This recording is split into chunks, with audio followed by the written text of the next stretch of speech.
At her sister's wedding, an adopted woman was publicly humiliated in front of everyone. Just when she thought the day couldn't get worse, the groom stood up and did something nobody saw coming.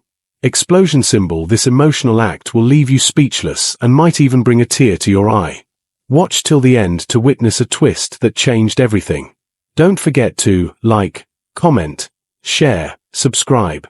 Lila stood at the edge of the crowded banquet hall, her fingers nervously smoothing the hem of her navy blue dress. The air buzzed with laughter, clinking glasses, and the soft hum of music, but she felt like an outsider in the swirl of her sister's wedding. She was the adopted daughter of the Carter family, and though she'd been part of their lives for 20 years, moments like these reminded her of the gap she could never quite close. Her younger sister, Emily, the bride, glowed in her white gown, radiant and carefree, while Lila lingered in the shadows, trying to blend in. "Lila, why are you hiding back here?" Emily's voice cut through her thoughts, warm but tinged with impatience. She floated over, her veil trailing behind her like a cloud. "Come on, you're part of this family. Stop acting like a guest." Lila forced a smile, her chest tightening. "I'm fine, Em. Just taking it all in. You look beautiful." Emily beamed, grabbing Lila's hand. "You have to dance later, okay? No excuses. Jake's been asking about you, you know." She winked, mentioning her groom with a playful nudge. Lila's smile faltered. Jake was kind, but she barely knew him. The idea of dancing in front of everyone, her family, their friends, strangers, made her stomach churn. "We'll see," she mumbled. Before Emily could push further, their mother, Diane, appeared, her face a mask of practiced cheer. "Lila, darling, help me with the guestbook table. It's a mess, and you're so good at organizing." Lila nodded, grateful for an excuse to slip away. But as she followed Diane, she caught the older woman's sidelong glance, sharp and calculating. "You could have worn something a bit more festive," Diane said under her breath. "That dress is so plain. This is Emily's day, you know. Try not to draw attention." The words stung, but Lila swallowed her response. She was used to Diane's subtle jabs, the way she'd always favored Emily, her biological daughter. "I'll fix the table," Lila said quietly, moving toward the guestbook. As she straightened the pens and cards, a group of Emily's friends gathered nearby, their voices loud and careless. One of them, a tall woman named Sarah, noticed Lila and smirked. "Oh, look, it's the Carter family's charity case," she said, her tone dripping with mockery. "What's it like being the adopted kid at your sister's big fancy wedding?" Lila froze, her hands trembling as she clutched a pen. The other women laughed, and Sarah leaned closer, her voice low but vicious. "Must be hard, right? Watching Emily get everything you'll never have. A real family, a husband, a life that actually matters." The words hit like a slap, and Lila's face burned. She wanted to shrink, to disappear, but her voice came out before she could stop it. "You don't know anything about me," she said, her tone sharper than she intended. Sarah raised an eyebrow, clearly enjoying the reaction. "Oh, touchy. Relax, sweetheart. I'm just saying what everyone's thinking. You're not really one of them, are you? Just the kid they took in to look good." The group's laughter grew louder, and Lila's throat tightened.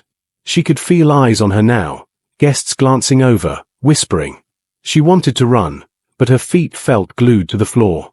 Before she could respond, Diane appeared, her face tight with irritation. "Sarah, that's enough," Diane said, her voice clipped. But then she turned to Lila, her eyes cold. "And you, stop causing a scene. This is Emily's day. Don't ruin it with your drama." Lila's heart sank. She wasn't the one who started this, but somehow, it was her fault. "I didn't," she began, but Diane cut her off.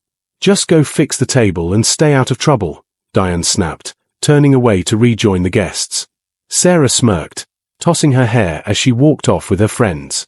Lila stood there, alone, her hands shaking so badly she dropped the pen. She bent to pick it up, her eyes stinging with unshed tears. This wasn't new, Diane's dismissals, the cruel comments from people like Sarah. But it hurt more today, surrounded by celebration, by family that didn't feel like hers. Lila. A deep voice broke through her haze. She looked up to see Jake, the groom, standing there, his tie slightly loosened, his dark eyes concerned. You okay? She straightened, forcing a nod. Yeah, I'm fine. Just fixing the guest book. Jake didn't look convinced. He glanced around, then back at her. I heard what Sarah said. And I saw how your mom, Diane, handled it. That wasn't right. Lila's stomach twisted. She didn't want his pity. It's nothing, she said quickly. I'm used to it. You shouldn't have to be, Jake said, his voice firm. Come on, let's get some air. She hesitated, but his steady gaze made her feel seen, if only for a moment. She followed him outside to the venue's garden, where the night air was cool and the music faded to a distant hum. They sat on a bench, and for a while, neither spoke. Finally, Jake broke the silence. You don't deserve that, you know. The way they treat you. Emily told me a bit about how things are at home. How Diane's always harder on you. Lila's throat tightened. She didn't want to talk about this, not with him, not on his wedding day. It's fine, she said, her voice barely above a whisper. Emily's the real daughter. I'm just lucky to be here. Jake's jaw tightened. That's bullshit, he said, startling her with his bluntness. You're not some stray they took in. You're part of this family, same as Emily.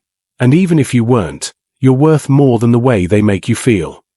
Lila stared at him, her chest aching. No one had ever said anything like that to her before. Why do you care? She asked, her voice trembling. This is your wedding. You should be with Emily, not out here with me. Jake leaned back, running a hand through his hair. Because I've been where you are. My family, let's just say they weren't exactly warm and fuzzy. I know what it's like to feel like you don't belong. And when I saw Sarah tearing into you, and Diane piling on, I couldn't just stand there. Lila didn't know what to say. She looked down at her hands, twisting them in her lap. Thanks, she said finally. But you don't have to fix this. It's just how things are. Jake shook his head. Not tonight. It's not. Come on, we're going back in. And I'm not letting anyone talk to you like that again. She wanted to protest, but his determination was infectious. They walked back inside, and the noise of the reception hit her like a wave. Emily spotted them immediately, her face lighting up as she hurried over. There you are. Jake, you're missing the toasts. And Lila, why do you look so serious? Come on, let's have fun. Lila forced a smile, but Jake's expression was unreadable. He squeezed Lila's shoulder before heading toward the head table, where the best man was already tapping a glass for attention. The room quieted, and Lila slipped to the side, hoping to stay unnoticed. But then Jake took the microphone, and instead of the usual groom speech, his voice carried a different weight. Hey, everyone, he began, his tone steady but firm. I want to thank you all for being here to celebrate with me and Emily. This is a big day, and it means a lot to have our family and friends around us. He paused, his eyes scanning the room until they landed on Lila. Her heart skipped a beat. But before I go on, there's something I need to say. I've seen some things tonight that don't sit right with me. This is a day about love, about family, about lifting each other up. And yet, I've watched someone in this room, someone who's part of this family, get torn down, insulted, and dismissed, just for existing. The room went silent, the air thick with tension. Lila's face burned, and she wanted to disappear. Diane's eyes narrowed from across the room, and Sarah shifted uncomfortably in her seat. I'm talking about Lila, Jake continued, his voice unwavering. She's Emily's sister, my sister-in-law, and she's been treated like she doesn't belong. I heard the comments, the snide remarks, and I saw how some of you looked the other way. That stops now. Lila's not just adopted. She's family. Full stop. And if anyone here has a problem with that, you can take it up with me. A murmur rippled through the crowd. Emily's mouth dropped open, and Diane's face turned red with fury. Sarah sank lower in her chair, avoiding Jake's gaze. Jake turned to Lila, his expression softening. Lila, I know you don't like the spotlight, but I'm saying this because it's true. You're worth more than the way some people treat you. You're strong, you're kind, and you deserve to be here, same as anyone else. So, here's my toast, to family, the one we're born into and the one we choose. And to Lila, for reminding me what real strength looks like. He raised his glass, and after a stunned moment, the room erupted in applause. Some guests hesitated, glancing at Diane or Sarah, but others stood, clapping loudly, their faces warm with support. Lila's eyes filled with tears, but for the first time that night, they weren't from pain. She felt seen, valued, in a way she'd never experienced. Emily rushed to Lila's side, her eyes wide. "Oh my God, Lila, I didn't know it was that bad," she said, her voice breaking. "Why didn't you tell me? I would have shut Sarah up myself." Lila shook her head, overwhelmed. "I didn't want to ruin your day." "Ruin it," Emily said, grabbing her hands. "You're my sister. If you're hurting, I want to know. I'm so sorry, Lila. I should have noticed." Before Lila could respond, Diane stormed over, her face a mask of barely contained rage. "Jake, what the hell was that?" she hissed, keeping her voice low but venomous. "You humiliated me in front of everyone. And Lila, you let him make a spectacle out of this family." Lila's stomach dropped, but Jake stepped forward, his voice calm but steely. "Diane, with all due respect, you're the one who let this happen. You saw Sarah attack Lila, and instead of defending her, you blamed her. That's not family. That's cowardice." Diane's mouth opened, then closed, her face flushing. "You have no right." "I have every right," Jake cut in. "Lila's my family now, too. And I'm not going to stand by while she's treated like she's less than. If that makes you uncomfortable, maybe you need to think about why." The guests nearby pretended not to listen, but their eyes darted toward the confrontation. Emily stepped between her mother and Jake, her voice shaking but firm. "Mom, stop. Jake's right. I've let things slide for too long, and I'm done. Lila's my sister, and I'm not going to let anyone, make her feel like she's not." Diane's face contorted, torn between anger and embarrassment. "This is my daughter's wedding," she said, her voice tight. "You're making a scene." "No, you are," Emily snapped. "If you can't treat Lila like she belongs, then maybe you're the one who doesn't." The words hung in the air, sharp and final. Diane stared at Emily, then at Lila, her lips pressed into a thin line. Without another word, she turned and walked away, her heels clicking against the floor. Lila's heart pounded, her mind reeling. She looked at Emily, then at Jake, who gave her a small, encouraging nod. "You okay?" he asked. She nodded, though her voice was barely a whisper. "I don't know what to say." "You don't have to say anything," Emily said, pulling her into a hug. "I'm so sorry, Lila. I love you, and I'm going to do better. We both are."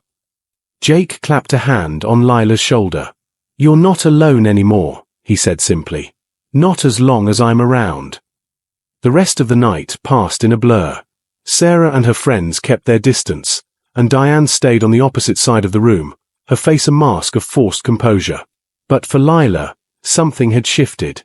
The weight she'd carried for years, the sense of being less than, of not belonging, felt lighter, if only a little.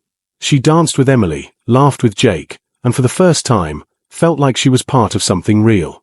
As the reception wound down, Lila stood by the dessert table, watching Emily and Jake sway on the dance floor.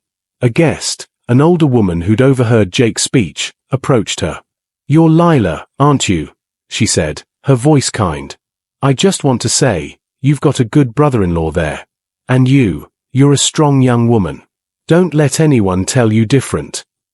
Lila smiled, her chest warm. "Thank you," she said, meaning it. The woman patted her arm and walked away, leaving Lila with a quiet sense of hope. She wasn't sure what the future held, with Diane, with Emily, with herself, but for the first time in a long time, she felt like she could face it. Jake's words echoed in her mind, "You're worth more." And maybe, just maybe, she was starting to believe it.